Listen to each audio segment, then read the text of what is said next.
Hello together. In this video, I would like to show you how we can change a AP parameter during operation or maybe also during startup via explicit messaging. We have seen in the previous video how this is working with stored parameter in the web server and startup parameters via L5X export. And now we have a closer look. How is this working with explicit messaging? First of all, to use explicit messaging, I strongly recommend you to go to the support portal and have a closer look on exactly this application node. In this application node, you will find a chapter where we are describing how you can modify the parameters via explicit messaging. It is on page 37 here, and you see we have to know for explicit messaging the object class, which is 0f.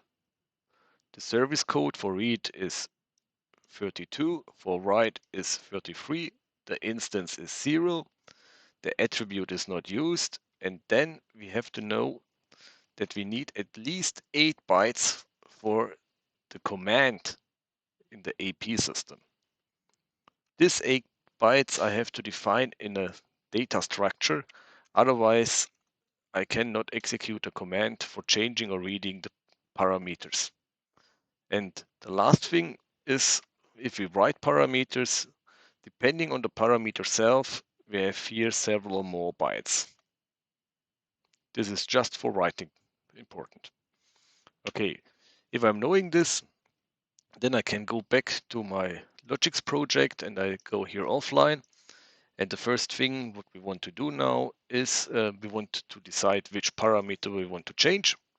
Therefore, I'm going here again to my web server, and in the video I will now go here to the slot 1 and say, okay, we want to read and write this parameter for the monitoring load supply.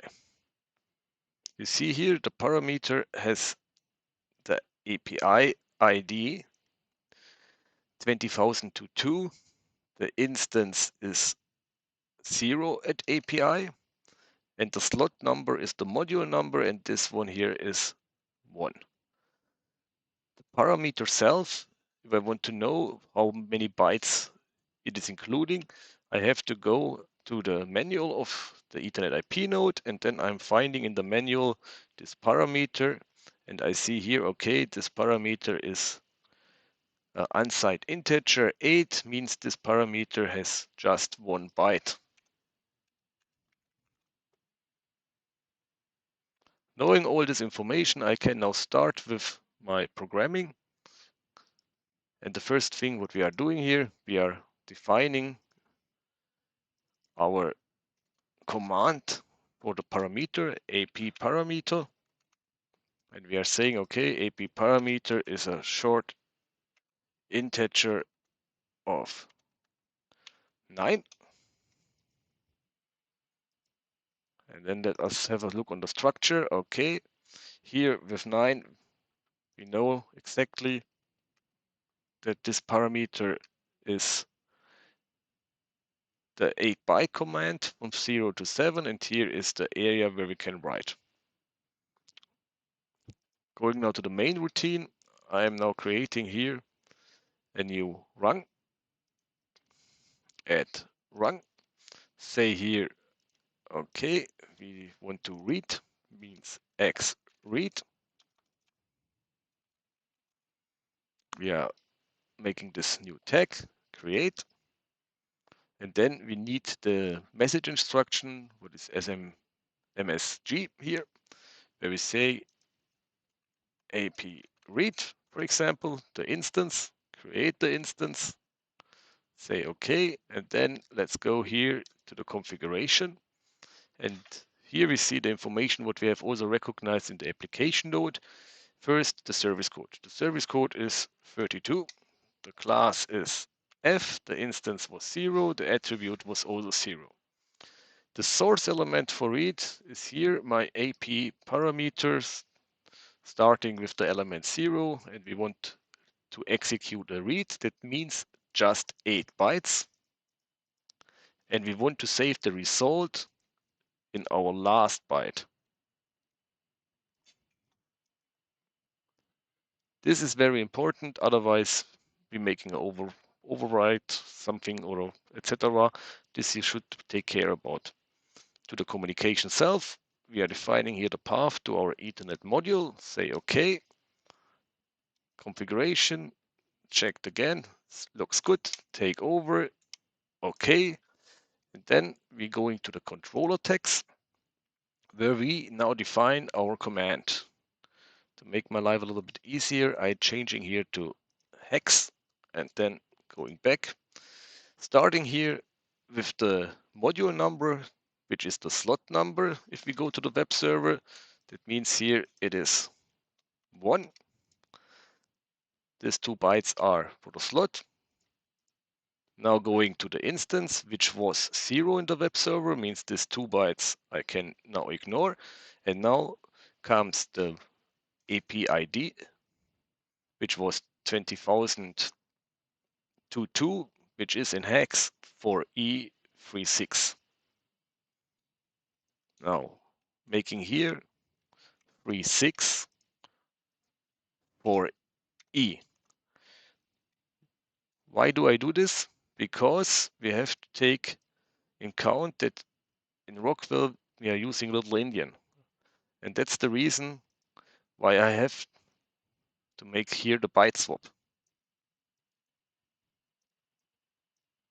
Otherwise it is not working. This information is very important, and if I'm knowing this, everything is fine.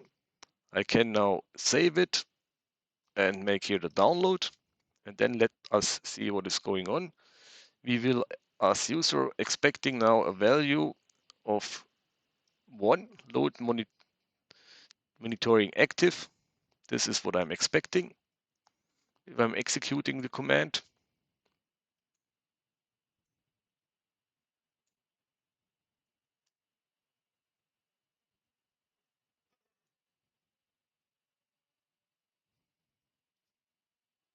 And go now here to run.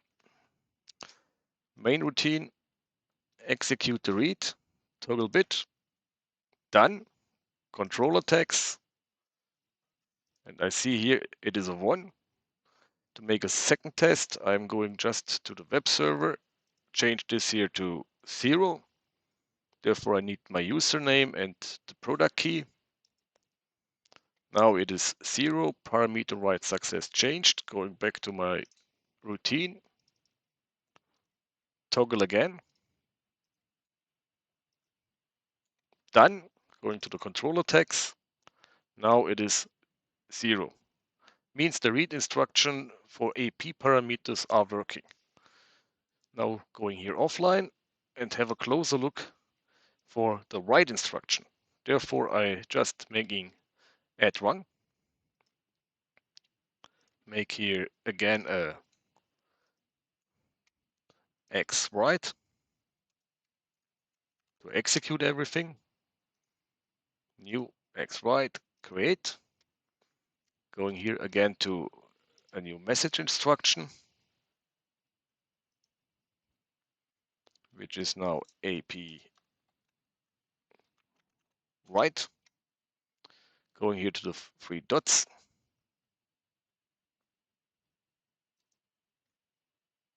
Where is it? Of course, the instance I have forgotten. New instance. Yes. Now going to the 3 dots. The service code is now 33. The class is again F.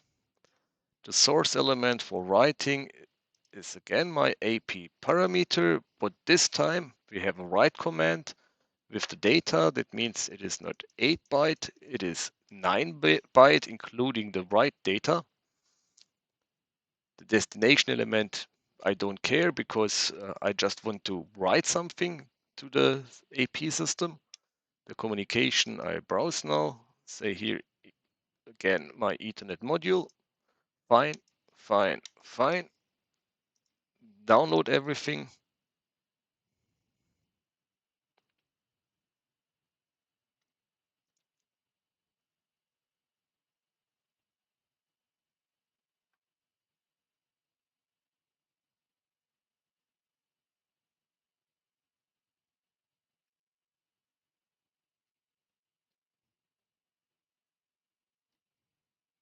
and go here now to run. And we want now to write. At the moment, the parameter is load supply monitoring inactive. I've changed it now to the value of 2, because value of 2 would now mean load voltage monitoring active. This I'm doing right now. Therefore, I'm going now to controller tags. Here is my write command in this area. This has to be now a value of 2. The rest I don't have to touch because I have defined the command for the read already. And if I'm now execute everything, toggle bit, it is again done. Going to the web server, making here an update of the web server. Then I'm recognizing load monitoring is active. That means my write instruction is also working. And this was now the ways how you can use explicit messaging to change parameters of the API Ethernet IP system. This is working during operation, or if you want, also during startup, if you define the routine. Very important to know, if you are changing parameters during operation, you have really to take in account what you are doing. For example, if you would now change the IO-link port behavior during operation, then you would mess up the whole AP system, because this is something really critical. This you have to know, and then everything is working as expected. Thanks for your attention. Have a nice day. Bye.